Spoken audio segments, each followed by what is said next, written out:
छोटा सा बालक 5 वर्ष का अंश जैन इंदौर से इन्होंने अपनी जिज्ञासा भेजी है। हे गुरु माँ, ढमोकार मंत्र की एक माला नियम से प्रतिदिन करने से हमें क्या फल प्राप्त होता है? धर्म स्नेही बंधुओं,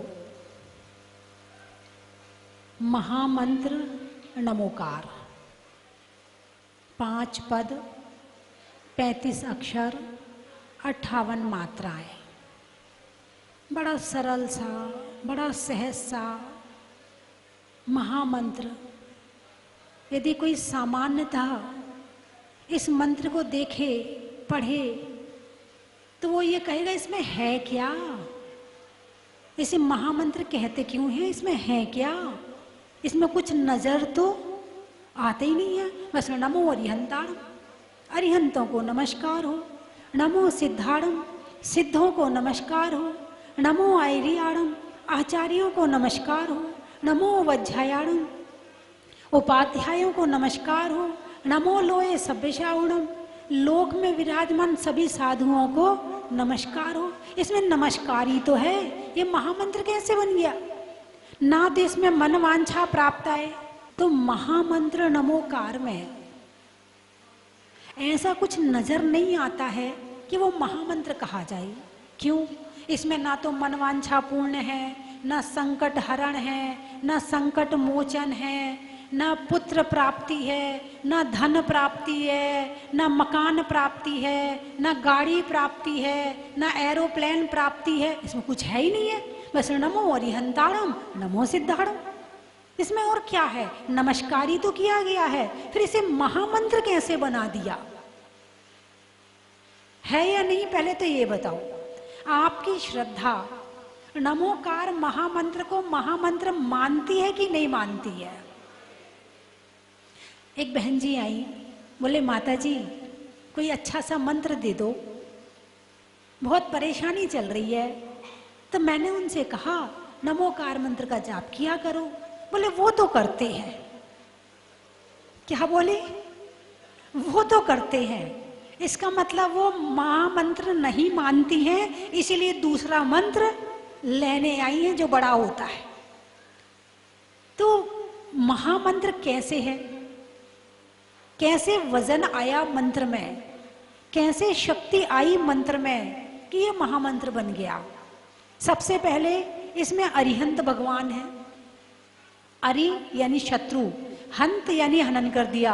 जिन्होंने 4 घातिया कर्मों का हनन कर दिया है वो अरिहंत भगवान है, वो इसमें विराजमान है।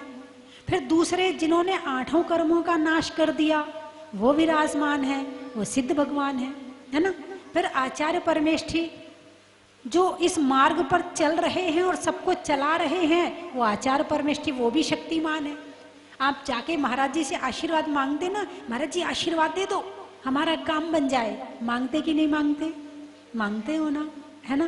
तो आपको विश्वास है कि नहीं उनके आशीर्वाद से काम बन जाएगा? जब उनके आशीर्वाद से काम बन जाएगा तो नमो आयरियाणम में वही तो है। नमो वज्जायाणम में उपाध्याय परमेष्ठी हैं और नमे लोए सभ्यशाउणम में साधु परमेष्ठी हैं। आप दूर बैठ के करो या पास से करो, आपने काम तो किया है। एक में आपने डायरेक्ट जाके नमोस्तु किया है, एक में आपने परोक्ष रूप से भावपूर्वक किया है। तो आशीर्वाद मिलेगा कि नहीं मिलेगा? जहां 5-5 शक्तियां बैठी हों तो उसको महामंत्र नहीं कहेंगे तो और क्या कहेंगे? एक और इसमें विशेषता है कि नमो अरिहंताणम, इसमें नमस्कार किया है। क्या किया है? नमस्कार। नमस्कार में ताकत हो तो चमत्कार होता है, और नमस्कार में कमी हो तो चमत्कार भी नहीं होता है। यानी यदि नमोकार मंत्र में चमत्कार आएगा तो आपके नमस्कार से आएगा। आपके नमस्कार में कितनी शक्ति है। और 1 बार नहीं, 2 बार नहीं, 3 बार नहीं, 5 बार नमो शब्द का प्रयोग किया है। नमो अरिहंताणम, झुको, नहीं झुके। नमो सिद्धाणम, फिर झुको, अभी भी नहीं झुके। 3री बार, 4थी बार, कभी तो झुकोगे। तो भाव पूर्वक नमस्कार करते हुए पंच परमेष्ठी का जाप जो करता है, चमत्कार उसके साथ होता है। और जब आपका मन अरिहंत भगवान के चरणों में है तो आप किससे कनेक्ट हुए? अरिहंत भगवान से। अब वहां की ऊर्जा भी आपके पास आएगी भाई, जिससे जैसे आपने मोबाइल चार्ज करना है तो आपने वो क्या लगाते हो, चार्जर लगा के उसको कहाँ लगा दिया? प्लग में लगा दिया। अब उसका करंट उसमें आने लगा कि नहीं आ रहा? ऐसे ही आप अरिहंत भगवान से कनेक्ट हुए, यानी आपका मन अरिहंत भगवान से जुड़ा, उनके चरणों में गया, तो वहां की ऊर्जा आएगी कि नहीं आएगी? अरे बोलिए ना, वो पावर हाउस है और कनेक्ट हो गए तो ऊर्जा ना आए ऐसा हो ही नहीं सकता। तो ध्यान पूर्वक नमोकार मंत्र पढ़ना। प्रश्न किसका है? अंश जैन इंदौर का प्रश्न है कि नमोकार मंत्र में ऐसा क्या है, क्या होता है जिससे हम नमोकार मंत्र पढ़ें? तो नमोकार मंत्र से पापों का नाश होता है, नमोकार मंत्र से पुण्य का प्रकाश होता है, नमोकार मंत्र से मनवांछा पूर्ण होती है, नमोकार मंत्र से कर्मों का नाश होता है, और नमोकार मंत्र से यदि भाव नमोकार मंत्र आ जाए तो मोक्ष की प्राप्ति भी हो जाती है। लेकिन नमोकार मंत्र पढ़ने की विधि है। आप भोजन बनाते हो, रोटी बनाते हो, है ना? रोटी कैसे बनाते? पहले आटा निकाला, उसमें पानी डाला, फिर उसको गूंथा, फिर उसको दबाया, फिर उसके बाद में उसकी लोई बनाई, फिर उसे पलोथन लगाया, फिर बेला, फिर तवे पे डाला, उसके बाद सेंकी तो रोटी बन गई। विधि क्या है? रोटी बनाने की विधि है। यदि उस क्रम से बनाओगे तो बन जाएगी। आप आटा तवे पे डाल दो, फिर पानी डाल दो और फिर लोई बनाओ तो हो जाएगा क्या? विधि बिगड़ गई, है ना? तो नमोकार मंत्र पढ़ने की जो विधि बताई है, यदि उस विधि से नमोकार मंत्र पढ़ा जाए तो निश्चित ही यह मंत्र हमारे पापों का नाश करता ही करता है। अब विधि है मन, वचन, काय, तीनों से पढ़ना। मन से, वचन से तो आप जानते हो, बोल के पढ़ना। काया से आप जानते हो, अब काया तो पढ़ेगी नहीं, उंगली घुमाओगे, है ना, जाप करोगे, ये आपकी काया ने जाप करी। मन ने करी कि नहीं करी? किसको जाप कराने बैठे थे? शरीर को, वचन को या मन को? जाप किसको करवाना है? अरे बोलिए ना, जाप किसको करवाना है? मन को। और जब जाप करने बैठे तो किसने जाप करी? मन को छोड़ दिया और वचन और काया ने जाप कर ली। ऐसे ही होता ना? तो मन का फल है 90%, वचन का फल है 5% और काया का फल है 5%। आप कौन सा वाला करते हो? 5% 10% ले लेते हो, 90% छोड़ देते हो। फिर कहते हो हम इतना नमोकार मंत्र पढ़ते हैं, कुछ होता ही नहीं है। दोष किसको दे रहे हो? मंत्र को। हैं? उगते पुष्प तोड़ ले माली, इसमें दोष चमन का क्या है? और श्रद्धा नहीं जिसे मंत्रों पर, इसमें दोष मंत्र का क्या है? श्रद्धा नहीं जिसे मंत्रों पर, इसमें दोष मंत्र का क्या है? तो आप नमोकार महामंत्र भाव पूर्वक पढ़ें, ध्यान पूर्वक पढ़ें, फिर इसका चमत्कार देखें। ठीक है, चलिए अगला प्रश्न। हमें गुरु के सामने किस भाव से आना चाहिए? गुरु के सामने किस भाव से आना चाहिए? बहुत बढ़िया। दर्शन की प्यास होती है। एक है कि ढूंढ रहे हैं, कहाँ है माता जी, कहाँ है माता जी, कहाँ है महाराज जी। और जब ढूंढ के आ रहे हैं तो भाव बनाने की जरूरत नहीं है, भाव बने बनाए हैं आपकी। और अचानक मिल जाए तो फिर जो खुशी होती है, और उस समय जो आपका भाव होता है उसको तो शब्दों में बांधना बड़ा मुश्किल हो रहा है। तो जिस समय आप साधु के पास आते हो तो आप क्या करने आते? पहले तो ये बताओ। कहना आशीर्वाद लेने आते। क्या करने आते हो?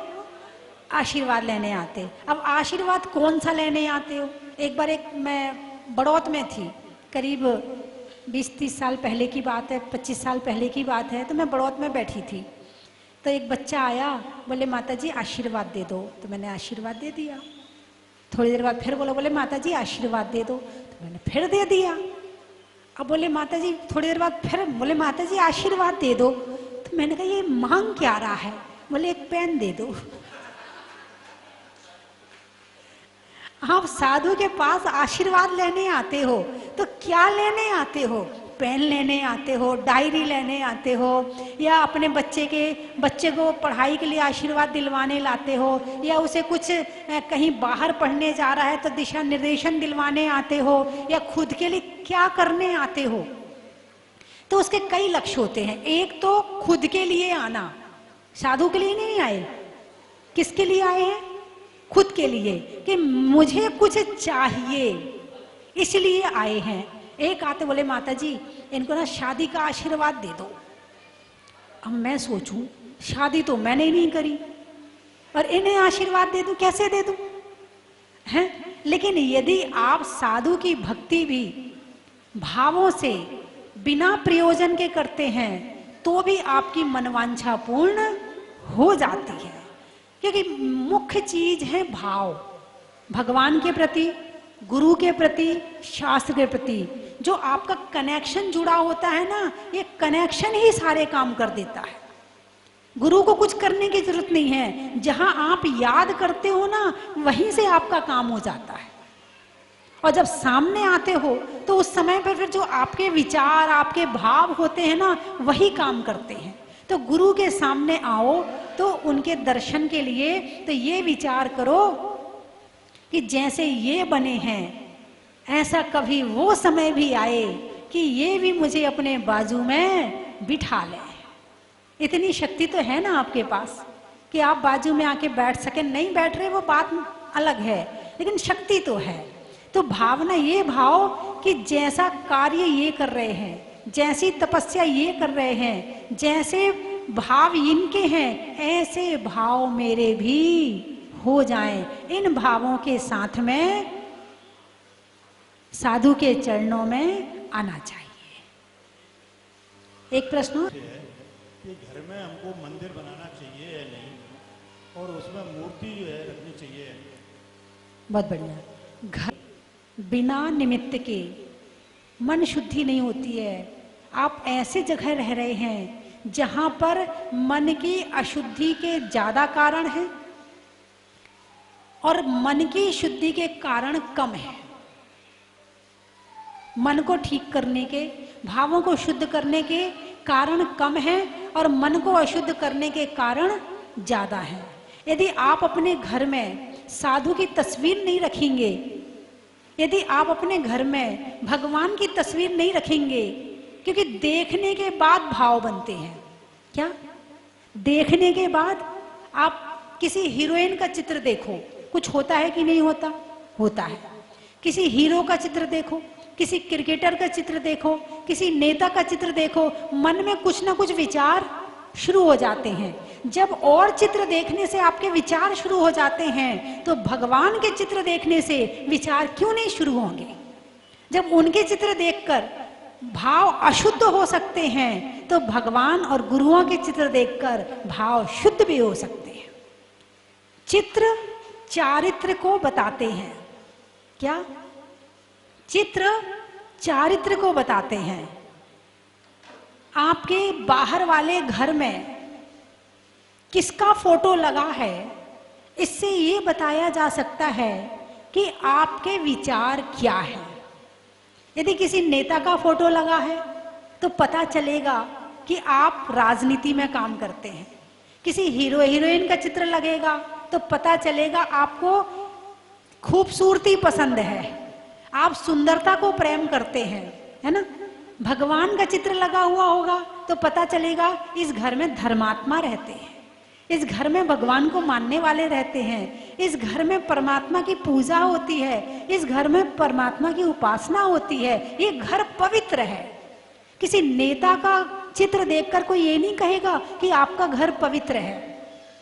किसी हीरो हीरोइन के चित्र देखकर ये नहीं कहेगा कि आपका घर पवित्र है। लेकिन किसी परमात्मा की तस्वीर देखकर ये जरूर कहेगा कि आपका घर पवित्र है, आपके घर में परमात्मा की फोटो लगी है।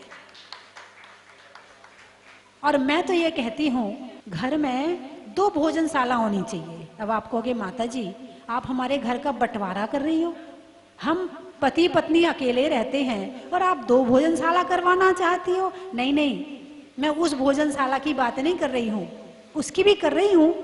हमारे पास 2 चीज हैं, आत्मा और शरीर।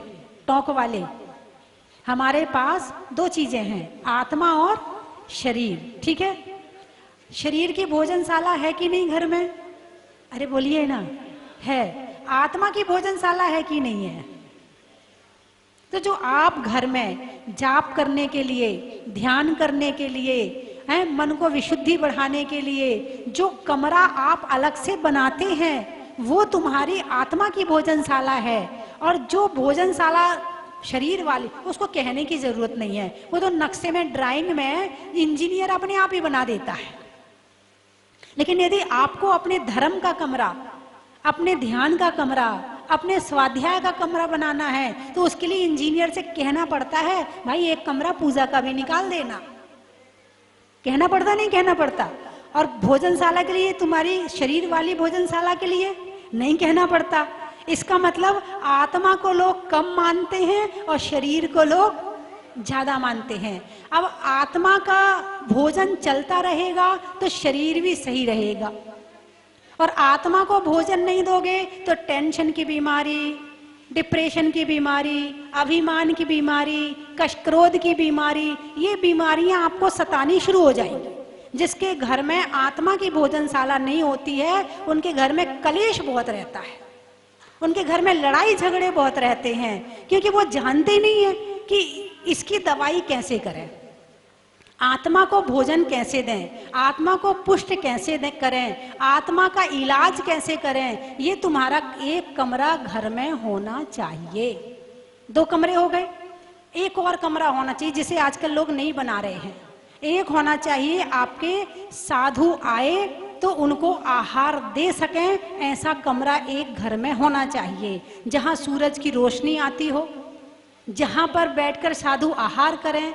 तो ऐसा कमरा भी एक घर में जरूर होना चाहिए, क्योंकि घर में यदि साधु आते जाते रहें तो घर का वातावरण अपने आप पॉजिटिव होता है, घर का वातावरण अपने आप अच्छा हो जाता है ना। तो घर में आपने सोफा सेट बनाया है कि नहीं बनाया? अरे बोलिए ना, किसके घर में सोफा सेट है? हाथ उठाइए, अच्छे से हाथ उठाइए। अच्छा, सबके यहाँ है। किसके घर में डिनर सेट है? डिनर सेट, आप रात्रि भोजन करते हो, फिर डिनर सेट कैसे हुआ?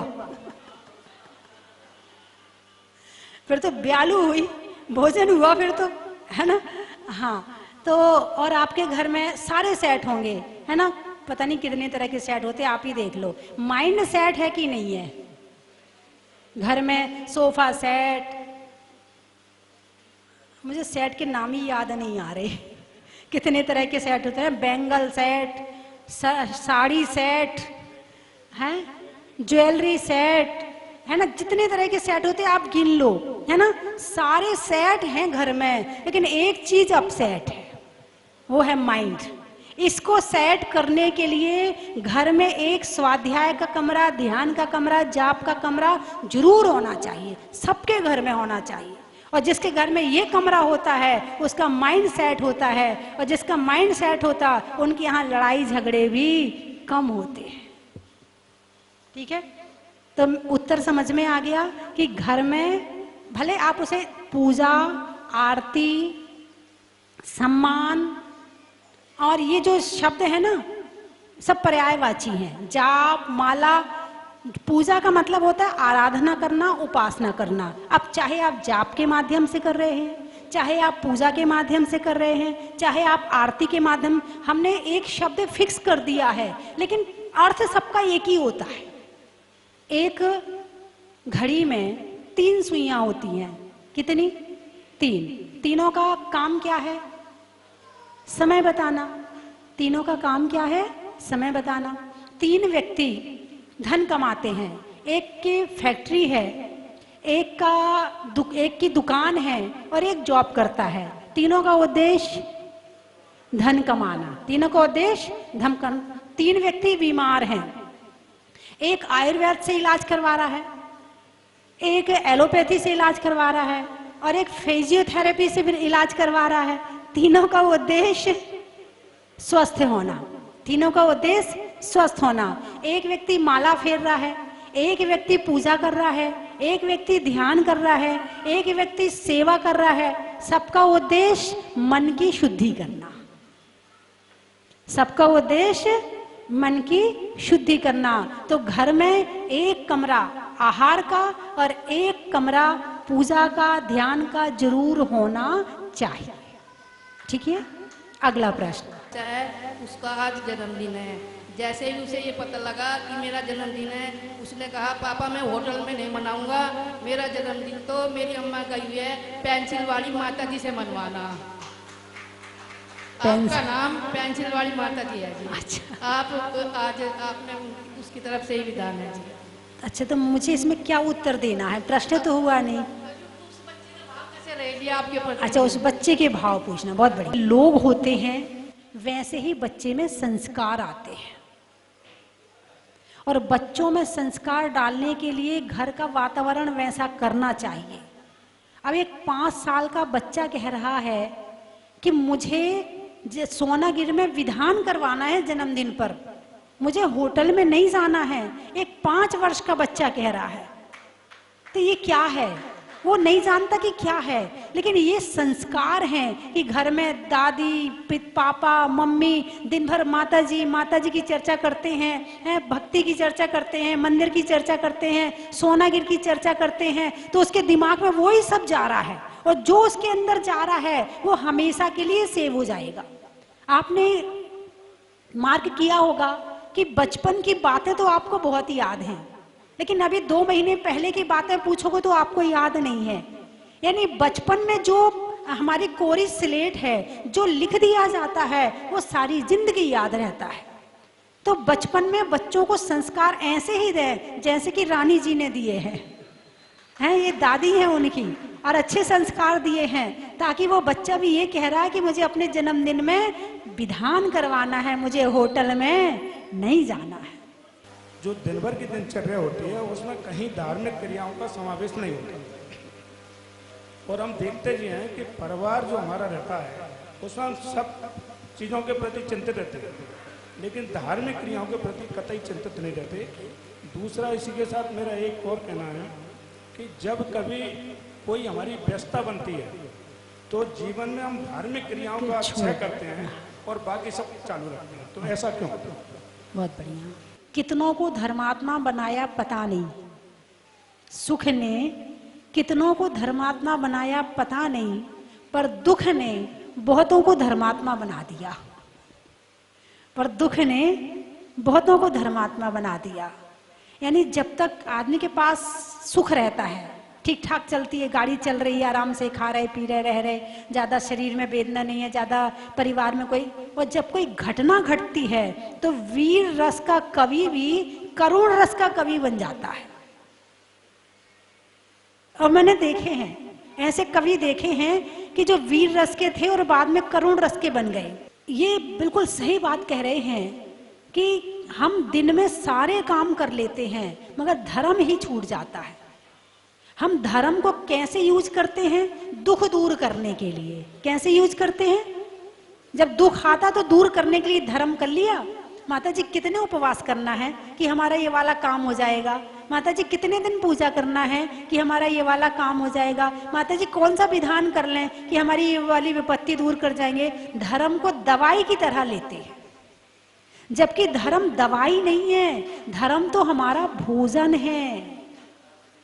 क्या? धर्म हमारा भोजन है, और जो शरीर का भोजन करते हो वो दवाई है। जो शरीर का भोजन है, कहते हैं ना, क्षुधा रोग विनाशनाय नैवेद्यम निर्वपामीति स्वाहा। क्या कहा? क्षुधा रोग विनाशनाय। बीमारी रोग है और भोजन दवाई है। दवाई कितनी खानी चाहिए? जितनी जरूरत हो। लेकिन क्या करते हैं? शरीर के भोजन को तो रोग, भूख को रोग नहीं समझा, इसको तो टेस्ट ले लेके खाते हैं, शौक से खाते हैं, ज्यादा खाते हैं, लेकिन आत्मा का भोजन जो धर्म है उसे छोड़ देते, उसे दवाई की समय जैसे करते हैं। जबकि धर्म तो हर क्षण हर पल कर सकते हैं और करना चाहिए। देखो धर्म दो तरह का है, एक तो है कि जो मंदिर में आकर पूजा पाठ कर रहा है वो धर्म है। बोलिए इसको ही धर्म मानते हो ना? किसके मानते धर्म? मंदिर में आकर पूजा पाठ भक्ति करना धर्म है, ठीक है। इसके अलावा धर्म है कि नहीं? यदि सामने वाले से गलती हो गई और आपने क्षमा कर दिया, धर्म हुआ कि नहीं हुआ? हुआ है। सामने वाले की आपने सहायता करी, धर्म हुआ कि नहीं हुआ? हुआ। आपने अभिमान नहीं दिखाया, बड़ी सरलता और सहजता से सारा वातावरण निर्मित कर लिया, धर्म हुआ कि नहीं हुआ? हो गया ना। कोई जीव चल रहा है और आप देख के चल रहे, आपने उसे बचा लिया, धर्म हुआ कि नहीं हुआ? हुआ है। इसी तरह से और भी तरह से धर्म मंदिर में इसलिए करना चाहिए कि यहां से हम चार्ज हो जाते हैं। 1 घंटा यदि आपने मंदिर में आके धर्म कर लिया तो आप ताजे हो गए, धर्म आपका फिर से आपको याद आए कि नहीं मुझे करना, और फिर 23 घंटे जाके करो। मंदिर इसलिए जरूरी है आना, अभिषेक इसलिए जरूरी है करना कि भगवान को देखकर ये याद आ जाए कि भगवान जैसे आप हो वैसे ही मैं हूं, पर संसार में भटक रहा हूं कर्मों के कारण से। इन कर्मों को कैसे दूर करूं, उसके लिए दिन भर फिर वैसा काम करो।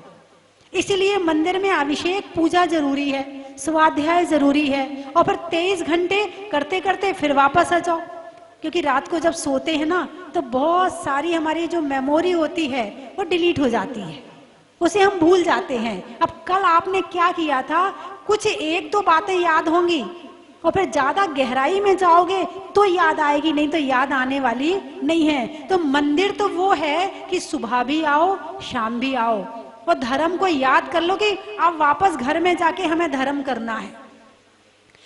और जो धर्म करता है, मैंने एक दिन और बताया था, कई बार बताती हूँ, आजकल डॉक्टर के पास भी जाओ, बीपी बढ़ रहा, डॉक्टर साहब बहुत बीपी बढ़ रहा, शुगर भी बढ़ रही है, और डॉक्टर साहब बिल्कुल दिमाग में बुरे बुरे विचार आते हैं, तो डॉक्टर पूछेगा मंदिर जाते हो? नहीं मैं डॉक्टर साहब मंदिर नहीं जाते। प्रवचन सुनते हो संतों के? नहीं डॉक्टर साहब वो भी नहीं सुनते हैं। पूजा करते हो? अरे डॉक्टर साहब वो भी नहीं करते हैं। तो ऐसा करो, मंदिर जाया करो, पूजा किया करो, हैं भक्ति किया करो, प्रवचन सुना करो, सत्संग में जाया करो। अजमेर में बाबा के यहाँ चरणों में कछुआ आया, तो ये कैसा चमत्कार है माता जी, समझ नहीं पा रहे हम लोग बिल्कुल भी। कछुआ लेकिन उसका आना, कछुए का आना हो जाता है, कभी कभी हो जाता है। अच्छा। हो जाता है कि ये अच्छा कर्म करे, जो अच्छो मर गयो, ये बुरा कर्म करे तो बुरा। तो ये मतलब ये प्राण, ये जो अपने को पुण्य पाप का हो, ये इसी जीवन में मिलता है, ये अगले जन्म में भी भोगना पड़ता है माता जी? मुझे एक बात बताओ, उसकी जन्म पत्री ज्योतिषी ने बना दी, ठीक है, बच्चे ने जन्म लिया और ज्योतिषी ने जन्म पत्री बना दी कि ये बच्चा आगे चल के ऐसी कमाई करेगा, ये साधु बनेगा, ये डाकू बनेगा, जन्म पत्री बना दी। उस बच्चे ने ऐसा कौन सा काम किया है कि वो ये सब काम करेगा? बच्चे ने तो कोई काम नहीं किया ना, तो ये फिर कब का कर्म है? पिछला कर्म है। ज्ञानावाणी का दोष, दर्शनावाणी का दोष लग जाता है। मतलब मंदिर जाने से हम रुक जाते हैं, स्वाध्याय की जो क्लास लगती है वहाँ नहीं जा पाते, कहीं ना कहीं ऐसा निमित्त बन जाते हैं, मतलब रुक जाते हैं हम। तो इस दोष को कैसे दूर करें? ये तो गृहस्थी और मंदिर भी बहुत पास है, बिल्कुल पास है, टकसाल की। कोई बात नहीं, आप अपनी अनुकूलता देख लिया करो और चले जाया करो, है ना। आपका मन तो रहता है, निकल नहीं पाते, चले जाया करो, काम बाद में कर लिया करो, काम छोड़ के चले जाया करो। नूपुर का नृत्य में नूपुर का, आने वालों में जयपुर का। बोलिए 24 भगवान की जमींदर परविंदर का बराही माता। चलिए आइए समस्त टोंक से पधारी समाज हमारे माता जी से आशीर्वाद लेते हुए। ओम रोम परम पूज्य आचार्य गुरुवर शतमती सागर जी गुरुभ्यो, परम पूज्य आचार्य ज्ञान सागर जी गुरुभ्यो, परम पूज्य आचार्य ज्ञेय सागर जी गुरुभ्यो, साक्षात विराजमान लक्ष्मी भूषण माता जी, रटियार का भूषण माता जी, सत्संग के चरण कमल पे जल तुला देवी के प्रभाव में देव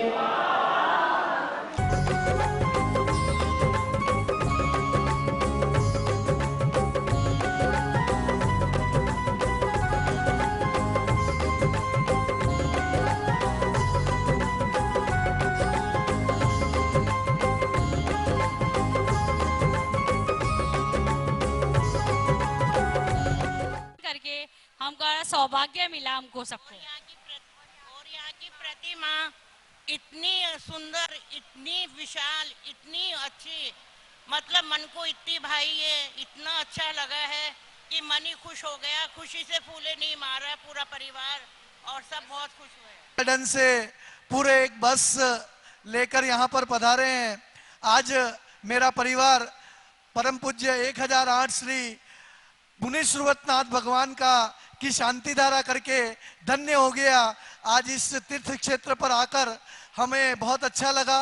बहुत अच्छी व्यवस्थाएं यहाँ पर की गई हैं और परम पूज्य आरिका 105 श्री स्वस्ति भूषण माता जी के नेतृत्व में इस तीर्थ का विकास हुआ।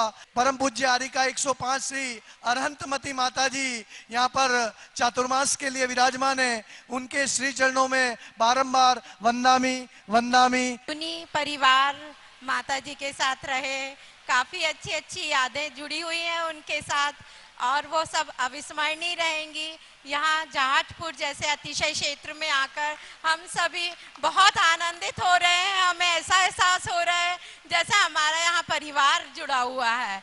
यहाँ पर हमारी स्वस्तिमती माता जी, हम साथ में बचपन में खेले बड़े, मंदिर में साथ में पूजाएं सीखी। आज ऐसा लग रहा है कि ये सब हमारा ही है। बहुत अच्छा आनंदित अभिभूष हो रहा है हमको। और आज हमारी 105 अरिहंतमती माता जी के दर्शन के लिए हम सब आए और उनको हम सभी की ओर से और स्वस्तिमती माता जी को हम सभी की ओर से बहुत बहुत वंदामी। हम लोगों ने एक लेक गार्डन सोसाइटी में एक छोटा सा चैत्यालय का निर्माण किया है और माता जी के आशीर्वाद से मैं 2016-17 में यहाँ पर जब टिन शेड में था उस समय यहाँ आया था और माता जी की प्रेरणा से जो उन्होंने बॉक्स दिया था उसको भी गतिवत अभी तक चला रहा हूँ और आज वो जो राशि जमा हुई वह चरणों में समर्पित करने आया हूँ भगवान के चरणों में। और निर्माण इसी तरह खूब बढ़ता रहे और भव्य ऐसा मंदिर बने जो पूरे संसार में एक नाम रोशन करे। वास्तव में जो यहाँ पर जहाजपुर में इतना जिनालय इतना बड़ा है कि पूरे Guinness book of world record में नाम आए। सत सत नमन। जय हो। बोली आरिका गण्डी 105 स्वस्ति भूषण माता जी की जय हो। बोली आरिका गण्डी 105 अनंतमती माता जी की जय हो। मैं आज सहपरिवार यहाँ पे अपनी बिटिया के जन्मदिन पर यहाँ जहाजपुर अतिशय क्षेत्र में देवादिदेव एक से मुनि श्रीवतनाथ भगवान के समक्ष दर्शन करने आया हूँ। यह एक बहुत ही मनोहारी, चमत्कारिक, अतिशयकारी प्रतिमा है जो कि जिसके दर्शन मात्र से सभी दुख, कष्ट, संकट दूर हो जाते हैं। इसीलिए मेरा सभी से निवेदन है कि आप सभी आए और यहाँ पे एक बार दर्शन लाभ ले और अपना दुख संकट दूर करें। यही मंगल कामना है। वंदामी माता जी, वंदामी माता जी।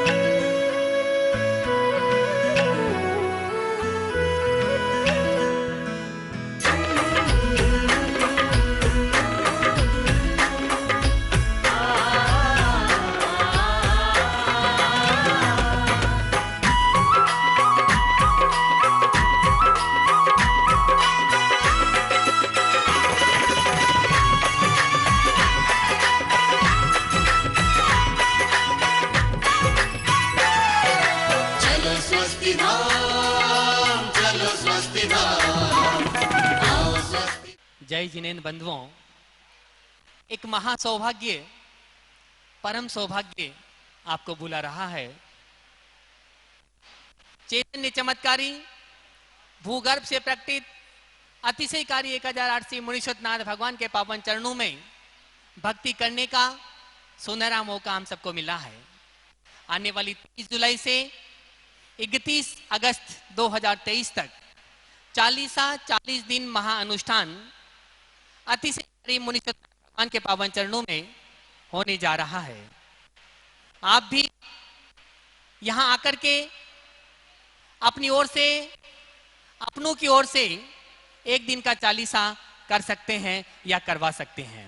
बंधुओं, अपने घर में रोग, शोक आदि व्याधि दूर करने के लिए, सुख, शांति और समृद्धि के लिए अतिशयकारी मुनि श्रीवतनाथ भगवान का 40, क्योंकि 40 दिन पढ़ते जो भगवान बुद्धि शुद्धि धन हो अतुल होवे सम्यक ज्ञान। मैं तो चाहता हूं आप यहां आकर एक दिन का 40 करें, 40 बार 40 का पाठ करें। यदि आप नहीं आ सकते हैं तो भी आपकी ओर से यहां पर 40 का पाठ होगा। पूज्य माता जी चुल्लिकार्तमती माता जी स्वयं यहाँ बैठकर चालीसा का पाठ करेगी। तो बंधुओं, एक दिन की चालीसा और उस दिन जो शांति होगी उसमें भी आपके परिवार का नाम बोला जाएगा, जिसकी न्योछावर राशि मात्र 5100 रुपए है। तो बंधुओं, देर नहीं करें, मात्र 40 परिवारों के नाम चाहिए। आप अपने जन्मदिन पर, अपनी एनिवर्सरी पर, या अपने घर में किसी की पुण्यतिथि पर, या किसी विशेष दिन पर एक दिन का चालीसा और शांति धारा करवा सकते हैं। मात्र 5100 रुपए की राशि में आप अपनी सूचना स्वस्ति धाम पर दे सकते हैं। धन्यवाद। चन की थाल को सजाओ रे आज, रत्नों की थाल को भर लाओ रे आज। आओ आओ करे रे गुणगान आरती भगवन की। आओ आओ करे गुणगान आरती भगवन की। आओ आओ करे रे गुणगान आरती भगवन की।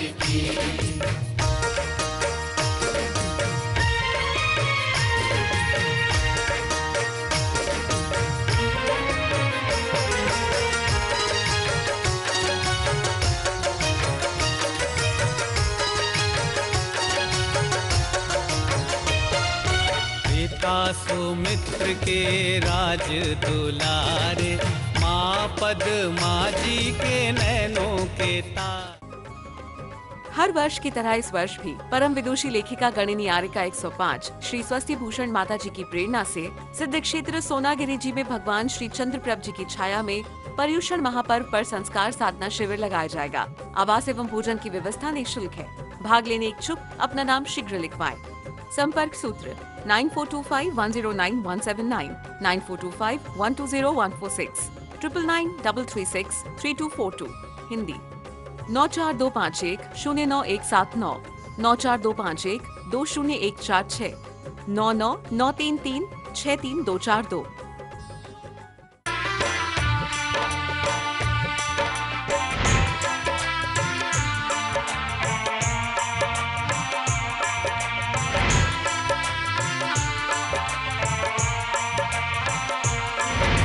चलो रे चलो रे चलो चलो रे चलो रे चलो चलो जहाजपुर।